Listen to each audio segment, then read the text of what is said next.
Assalamualaikum warahmatullahi wabarakatuh. Berjumpa kembali di channel ini. Salam sejahtera untuk kita semua, terkhusus Bapak Ibu penerima tunjangan sertifikasi baik itu PNS, non PNS dan P3K. Berikut akan saya update informasi terbaru terkait pencairan tunjangan sertifikasi Bapak Ibu sekalian di TW3 ini. Namun sebelumnya, kepada Bapak dan Ibu yang baru bergabung di channel ini atau yang belum mendukung channel ini, mohon bantuannya Bapak Ibu sekalian untuk mendukung channel ini dengan cara subscribe dan aktifkan loncengnya untuk mendapatkan informasi-informasi terbaru dari channel Profesi Guru.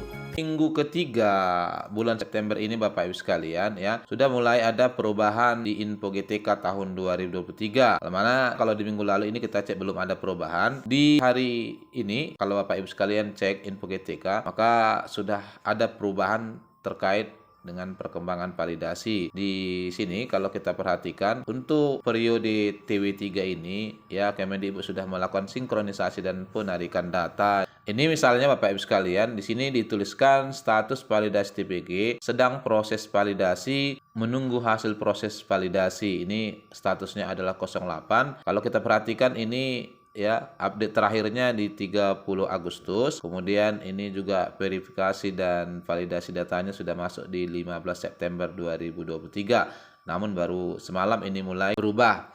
Nah, terkait hal-hal yang harus kita periksa di sini biasanya secara umum Bapak Ibu sekalian, agar data Bapak Ibu sekalian bisa segera valid adalah terutamanya ini data kepegawaian, kemudian NUPTK berkaitan dengan linearitas. Ini yang utamanya, kemudian pemenuhan jam mengajar. Almana jam mengajar kalau kita perhatikan menjadi kunci utama terkait dengan kecepatan validasi. Ya, seperti Bapak Ibu ketahui, dengan penggunaan kurikulum Merdeka ini maka tahapan validasi yang pertama adalah guru yang terpenuhi 24 jam. Untuk TW3 ini kalau kita perhatikan di sini sudah termuat datanya. SKTP untuk periode Juli Desember belum terbit ya, ini di tanggal 22 hari ini. Kemudian data hasil validasi periode Juli Desember belum memenuhi syarat untuk terbit SKTP. Ini adalah catatan-catatannya. Namun bagi Bapak Ibu yang kalau kita lihat di lapangan masih banyak tunjangan sertifikasi TW1 TW2 juga belum cair hari ini terkait kendala nomor rekening yang belum muncul ya. Bapak Ibu sebenarnya bisa ini tetap mengupdate dan membuat pengaduan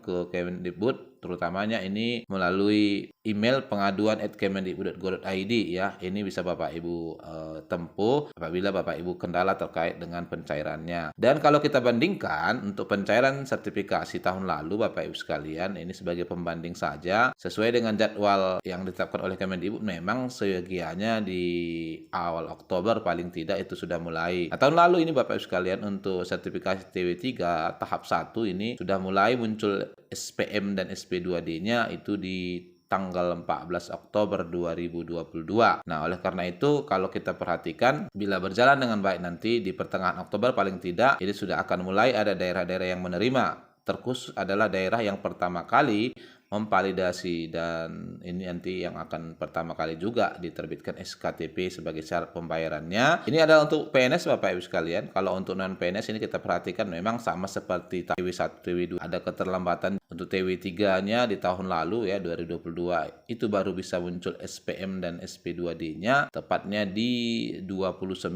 November ya, menjelang awal Desember. Nah, ini kendala biasanya adalah luasnya daerah yang harus ditangani oleh Puslabdik. Nah, kiranya Bapak Ibu sekalian pencairan TW3 ini juga bisa berjalan dengan lancar seperti tahun-tahun sebelumnya. Barangkali ini informasi yang bisa sampaikan, kiranya Bapak Ibu yang punya kendala terkait validasi ya agar dicek untuk segera diperbaiki agar nanti pembayarannya juga tidak terlambat. Assalamualaikum warahmatullahi wabarakatuh.